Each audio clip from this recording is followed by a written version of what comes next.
কবর যখন প্রথম মিনিট নাফরমানকে কবরে একটা চাপ দিবে, তো ডান পাশের মাটি বাম দিকের মাটি ডান দিকে, মানে ডান পাঁজরের হাড্ডি ভাঙ্গা চুইরা এ পাশে চলে যাবে, এই পাশের হাড্ডি ভাঙ্গা এই পাশে চলে যাবে। 1 মিনিটে নাফরমান সোজা চুরচুর হয়ে যায়। অহংকার করো না,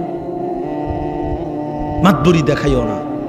সবাইরে বললাম, কেউ বড় একদিন তো আমার কবরে আইবা, তো তখন প্রথম রাতে প্রথম ঘন্টায় টাঙ্গাইয়া যখন ফিটমু তখন বুঝবা। মাতবরি ছুটাই দেবো তোমার প্রথম ঘন্টাতে দেব, কবরের প্রথম ঘন্টা। কবরের আযাব, জাহান্নামের আযাব কোনো নাফরমানের জন্য কিছুই লাগবে না। শুধু আজরাইলের এই ভয়ানক দৃশ্য জান কবজের সময় একবার দেখলেই তার সারা জিন্দেগির নাফরমানির শাস্তির জন্য এটাই যথেষ্ট। বন্ধু আমার কষ্ট হবে, ছেলেরা নষ্ট হইয়া শেষ পর্যন্ত কিন্তু খুব বেশি আগাইতে পারতাম না। জোয়ান ভাই তোমরা কি বুঝলা ভাই, বলো ভাই। আমরা এই উপর থেকে নিয়ে নিচ পর্যন্ত আমরা প্রত্যেকেই মুসলমান, আমরা প্রত্যেকেই মুসলমান। আমাদের আল্লাহ, আমাদের নবী মুহাম্মদুর রাসূলুল্লাহ সাল্লাল্লাহু আলাইহি ওয়াসাল্লাম, আমাদের কিতাব কোরআন, আমাদের ধর্ম ইসলাম, আমাদের রব আল্লাহ, আমাদের নবী মুহাম্মদুর রাসূলুল্লাহ, আমাদের কিতাব কোরআন, আমাদের ধর্ম কি ইসলাম। এই 4টি নিয়ামত যার কাছে আছে দোস্ত, সে কেন বঞ্চিত হবে, সে কেন দুর্ভাগা হবে, সে কেন বদনসিব হবে? আহা ভাইয়া, এত বড় সর্বশ্রেষ্ঠ 4টি নিয়ামত যার আছে, যার পুঁজি, সে কেন জাহান্নামী হবে, সে কেন বরবাদ হইল, সে কেন আল্লাহর অবাধ্যতা করলো? আল্লাহ যার রব, মুহাম্মদুর রাসূলুল্লাহ যার রাসূল, কোরআন যার কিতাব, ইসলাম যার ধর্ম। আমার বন্ধু, কি কারণে আমরা হেরে গেলাম, কি কারণ? কিন্তু আমার যুবক বন্ধু, তুমি নষ্ট হইলা কেন? আমার শুধু এই কথাটা বুঝায়, তুমি নষ্ট হইলা কেন? কোন জিনিসের অভাবে পড়া, কোন জিনিস না থাকার কারণে নওজোয়ান তুমি 1 ওয়াক্ত নামাজ পড়ো? তোমার কি আল্লাহ নাই? তোমার কি রাসূল নাই? তোমার কি কিতাব নাই? তোমার কি কোনো ধর্ম নাই? তুমি এত বড় জানোয়ার হইলা কেমনে? খোদার 365 দিনে 1 বছরে কোনো দিন ফজরের নামাজ পড়লা না, তুমি এত বড় নিকৃষ্ট পশু কেমনে হইলা? কি কারণে হারায় গেলা, তুমি নষ্ট হয়ে গেল? আপনারা বলেন, আপনারা যারা বছরের পর বছর সুদ খান, ঘুষ খান, কিস্তি নেন, কি কারণে বাবা? আল্লাহকে চেনেন না, এ কারণে না? আপনাদের কোনো নবী নাই, আপনাদের কোনো কিতাব নাই, তাহলে ওই নাফরমান, তাহলে সুদ খান কেন? হারামখোর। কিস্তি নেন কেন? আল্লাহ থেকে নিজেকে আলাদা করে দিলেন কেন? রাসূলুল্লাহ সাল্লাল্লাহু আলাইহি ওয়াসাল্লাম থেকে নিজেকে আলাদা করলেন কেন? কথা বলেন না কেন? যাদের স্ত্রী বেপর্দা, যাদের মেয়ে বেপর্দা, যাদের নিজের জীবনে নবীজির একটা সুন্নতের অনুসরণ নাই, কোথায় দাড়ি, কোথায় মিসওয়াক, কোথায় দস্তরখান, কোথায় মাথায় টুপি, কোথায় রাসূলুল্লাহ সাল্লাল্লাহু আলাইহি ওয়াসাল্লামের চুল মুবারক, কোথায় নবী সাল্লাল্লাহু আলাইহি ওয়াসাল্লামের মতো হাঁটা চলার অনুসরণ, কোথায় বাপ? টয়লেট বাথরুমের মধ্যে টয়লেট পেপার ব্যবহার করার প্রবণতা কোথায়? বাম পাও দিয়ে টয়লেটে ঢুকা, ডান পাও দিয়ে টয়লেট থেকে বের হওয়ার এ কথা মনে পড়ে কতবার? খাবার শুরুতে খাবার শেষে নবীজির সুন্নাত কি, এটা কেন মনে পড়ে না? ঘুমের শুরুতে ঘুমের শেষে রাসূলুল্লাহর তরিকা কি, এটা কেন মনে পড়ে না বাপ? এই সব কিছুতে নবীজির বিরোধিতা, সেই আপনি ইনসাফের সাথে বলেন, আপনি কেমনে সুপারিশ পাবেন? আমার ভাই রাগ হইয়েন না, ওই সুন্নি ওহাবি লইয়া ঠেলা ঠেলি আপনি রাখেন না, আপনি এমনি আগে বুঝ করেন না। আপনি আমার তরিকা ভুক্ত হনের দরকার নাই, তো আমার গাড়িতে এত মানুষের জায়গা নাই। আপনি ইনসাফের সাথে বলেন, রাসূলুল্লাহ সাল্লাল্লাহু আলাইহি ওয়াসাল্লামের সাথে সামনে কিভাবে দাঁড়াবেন? ফাকাইফা ইদা জিনা মিন কুল্লি উম্মাতিন বিশাহীদ, এই সূরাতেই আছে না, ওয়াজিনা বিকা আলা হাউলাই শাহীদা। সূরা নিসার 40 নম্বর আয়াত। আল্লাহ রাব্বুল আলামিন বলেন, বন্ধু সমস্ত নবীদেরকে আমি আল্লাহ ওই নবীর উম্মতের আমলনামা ওই নবীদেরকে সামনে রেখেই পেশ করব, আর আপনাকেও ওয়াদা দিলাম বন্ধু, আপনার উম্মতের আমলনামাও আপনাকে সামনে রেখেই খুলব, আপনার সামনে খুলব। আপনার উম্মতের প্রত্যেকের আমলনামা আপনি চোখে দেখবেন, আপনারে দেখাইয়া বন্ধু আমি আল্লাহ ফয়সালা করব। আল্লাহর নবী উম্মতের আমলনামা দেখবেন, উম্মতের আমলনামা দেখে যদি আল্লাহর নবী পৃষ্ঠার পর পৃষ্ঠা উল্টায়, আর যদি দেখে উম্মত 30 বছরের ভিতরে কোনোদিন 5 ওয়াক্ত নামাজ পড়ো নাই,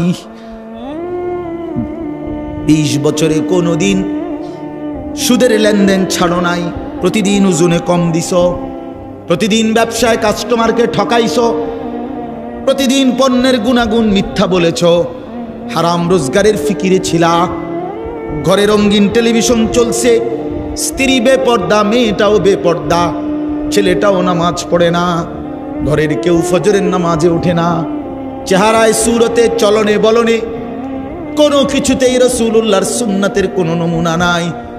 আল্লাহর নবী খোদার কসম চোখের পানি ফেলে দিবেন, আল্লাহর নবী বলবেন, উম্মত আমার 23টা বছরের এই রক্ত পানি করা মেহনত বিনিময়ে এটা আমার সামনে কি আনলা উম্মত? আমার মতো এত বড় শ্রেষ্ঠ নবী, আমার মতো এত বড় শ্রেষ্ঠ রাসূলকে তুমি এতটুকু মূল্যায়ন করলা না। এর চাইতে দামি কারে দিলে তুমি মূল্যায়ন করতা? এর চাইতে দামি কোন কিতাব দিলে তুমি মূল্যায়ন করতা? এর চাইতে দামি কোন রাসূলকে দিলে তুমি মূল্যায়ন করতা? বলেন, আমাদের নবীর চাইতে শ্রেষ্ঠ কে? আমাদের কোরআনের চাইতে শ্রেষ্ঠ কে? আমাদের ইসলামের চাইতে শ্রেষ্ঠ কে বন্ধু? তাইলে এতগুলো শ্রেষ্ঠ জিনিস দিও তোমার মন ভরাইতে পারলো না। ওফ, কি পরিমাণ গাদ্দার, কি পরিমাণ গাদ্দার! এই নাফরমান, কি পরিমাণ গাদ্দার তুমি! যুবক ছেলেরা, তোমরা যারা নামাজ পড়ো না, হ্যাঁ, তোমরা নিকৃষ্ট গাদ্দার, একেবারে নিকৃষ্ট মানুষ, একেবারে নিকৃষ্ট মানুষ, অসভ্য মানুষ, জন্তু জানোয়ার এত খারাপ না, বেনামাজি যত নিকৃষ্ট। বেটা কুকুর, বিড়াল, গরু, ছাগল এত নিকৃষ্ট না, না বেটা, এত ফালতু না। কুত্তা আল্লাহর নাফরমানি করে না, বিড়াল আল্লাহর নাফরমানি করে না, শুকর আল্লাহর নাফরমানি করে না। ওরে আল্লাহ বানাইছে যেমন, ওই আছে হেমন, ওর নাফরমানি কি? আবার কথা বলেন না কেন? কুকুরের কোনো হালাল হারাম আছে? বিড়ালের জন্য কোনো হালাল হারাম আছে? তো হে নাফরমানি কি তা? তুমি করলাটা কি? ফাবিআইয়ি হাদিসিন বাদাহু ইউমিনুন।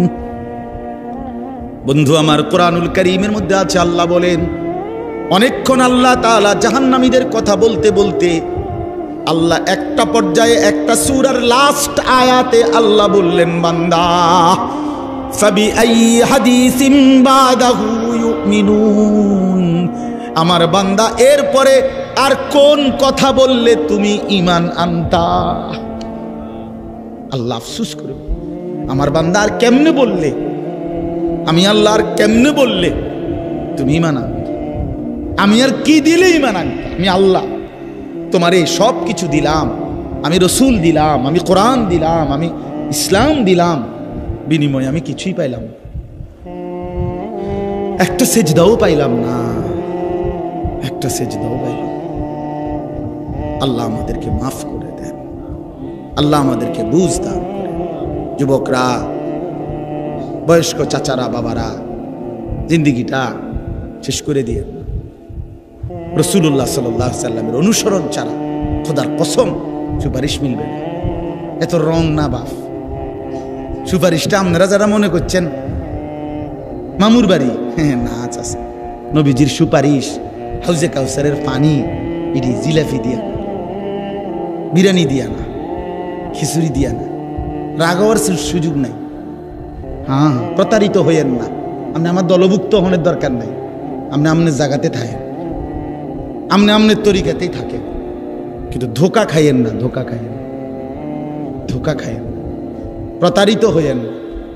শুধু গান, শুধু গজল, শুধু ঢোল, শুধু ফুল, শুধু মিছিল, শুধু স্লোগান,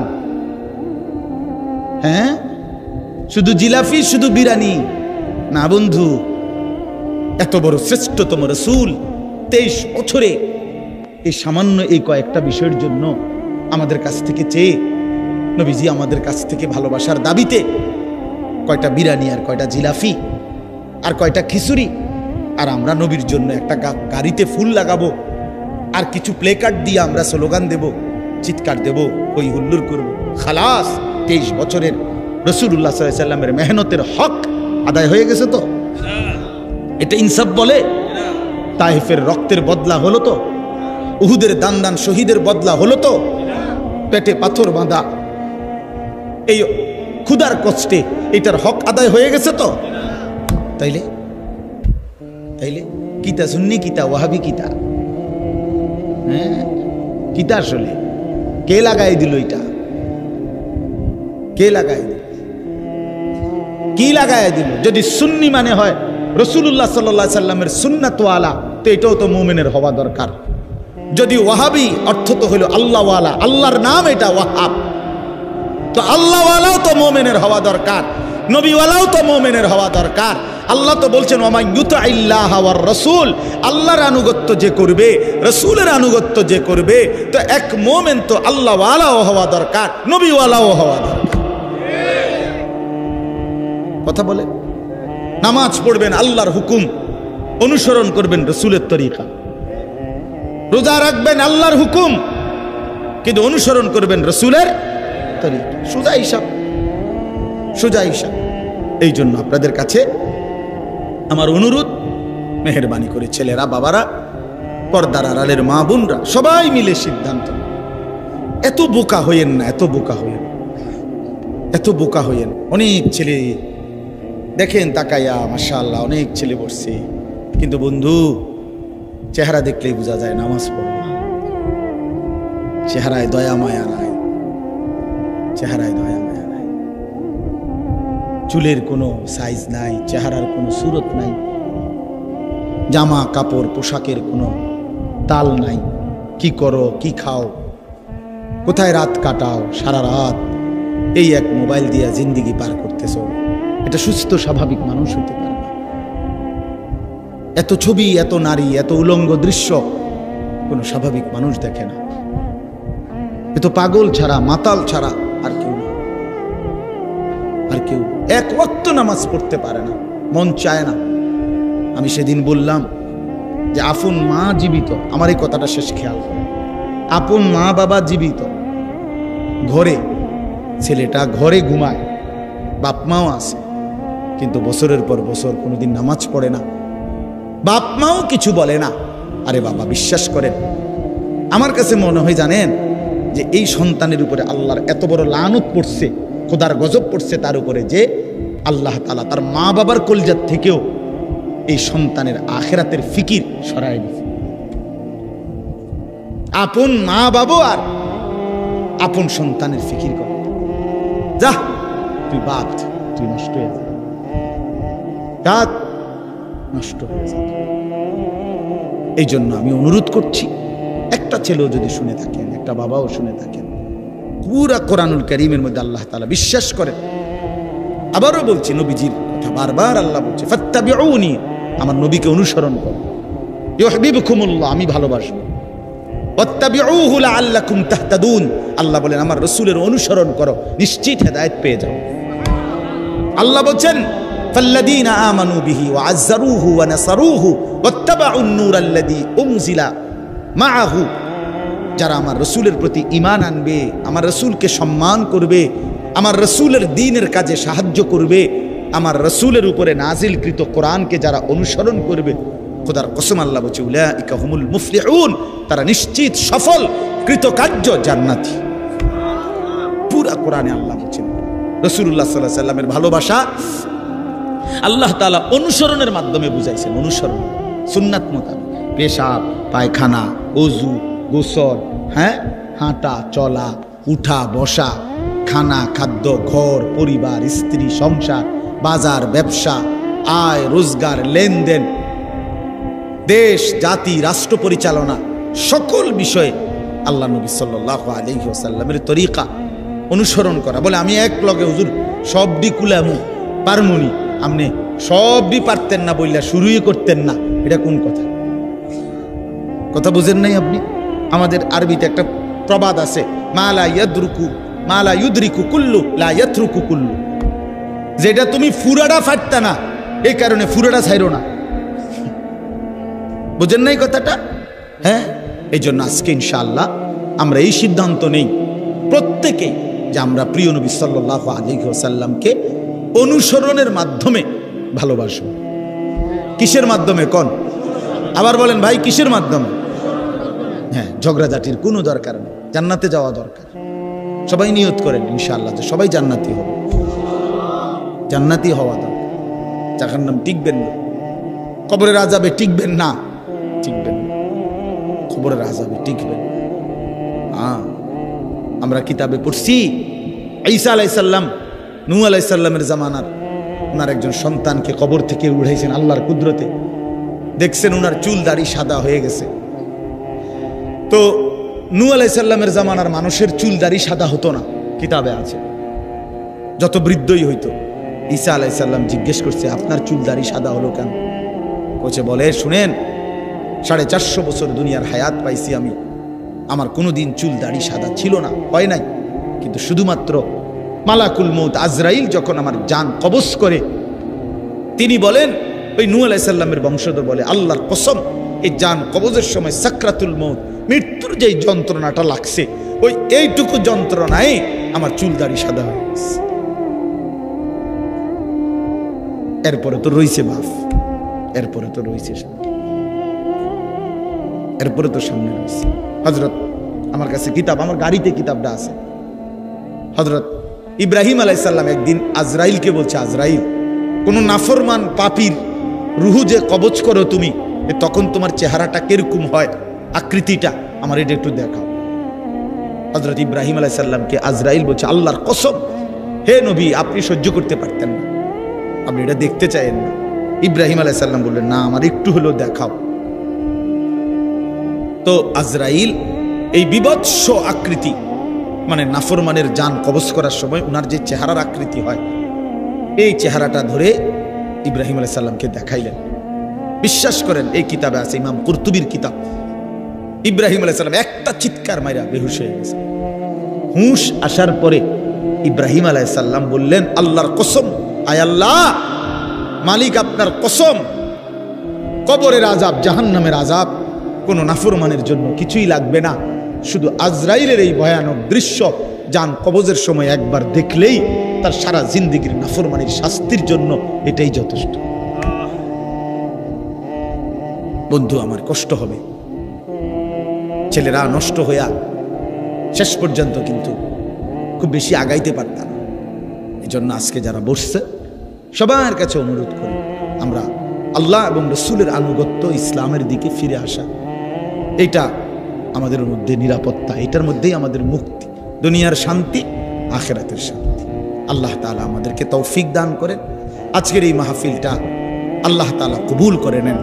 যুবকদের এই যে মুহইয়ুস সুন্নাহ শব্দের অর্থ কিন্তু সুন্নাতের জীবন দানকারী, অর্থাৎ সুন্নাতের অনুসরণকারী, সুন্নতকে জীবন দানকারী, সুন্নতকে বাস্তবায়নকারী। এজন্য এই নাম, এটার কিন্তু অর্থ হলো এই যারা সুন্নতকে অনুসরণ করে। এজন্য শুধু নাম সর্বস্ব যেন না হয়। যেই যুবকরা আয়োজন করেছে, ভাই তোমাদের কাছে অনুরোধ, চেহারা, সুরত, চলন বলন সুন্দর করে, যারা দাড়ি রাখেন না, হিম্মত করে দাড়ি রাখেন, হিম্মত করেন যে ইনশাআল্লাহ দাড়ি রাখবেন। দাড়ি না রাখা এটা কিন্তু অনেক বড় অপরাধ। অপরাধটা কি জানেন? অপরাধটা হলো যে ব্যক্তি দাড়ি কাটে নিয়মিত, আমার কাছে মনে হয় সে আল্লাহর সাথে বিদ্রোহ করে এবং আল্লাহকে বলে ডাইরেক্ট যে খোদা আপনি দিবেন আমি কাটব, আপনি দিবেন আমি কাটব, আপনি দিবেন, আমি কাটব। আমি বেড়া হইলে আপনি খোদারে দেখায় দিব, আপনি দিতেন পারেন কতক্ষণ, আমি কাটতে পারি। তো আল্লাহও যেন বলে, বান্দা কাটতে থাকো, আসতে থাকো, কাটতে কাটতে একদিন তো আমার কবরে আইবা। তো তখন প্রথম রাতে, প্রথম ঘন্টায় টাঙ্গাইয়া যখন ফিটমু, তখন বুঝবা। মাতবরি ছুটাই দেবো তোমার প্রথম ঘন্টাতে, কবরের প্রথম ঘন্টা। হাত্তা তাখতালিফা আদলা, আল্লাহর নবী বলছেন, কবর যখন প্রথম মিনিট নাফরমানকে কবরে একটা চাপ দিবে, তো ডান পাশের মাটি বাম দিকের মাটি ডান দিকে, মানে ডান পাঁজরের হাড্ডি ভাঙ্গা চুইরা এই পাশে চলে যাবে, এই পাশের হাড্ডি ভাঙ্গা এই পাশে চলে যাবে। 1 মিনিটে নাফরমান সোজা চুরচুর হয়ে যায়। অহংকার করো, মাতবরি দেখাইও না। সবাইরে বললাম, কেউ বড়াই করেন। ছেনারি বেপর্দা তারে বইলেন, তোমার এই রূপ যৌবন পোকা মাকড়ের ঘরে চলে যাবে, কবরে। অসংখ্য সুন্দরী নারী এই পৃথিবীতে কবরের খোরাক, মাটির খোরাক হয়েছে।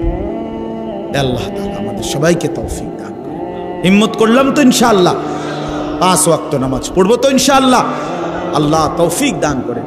সকাল সন্ধ্যা কিছু কিছু জিকির করবেন, আল্লাহওয়ালাদের কাছে আসা যাওয়া করবেন এবং নিজের জীবন সুন্দর করার চেষ্টা করবেন। নবী সাল্লাল্লাহু আলাইহি সাল্লামের অনুসরণ করার ফিকির করবেন। আল্লাহ তাআলা আমাদের সবাইকে তৌফিক দেন, কবুল করেন।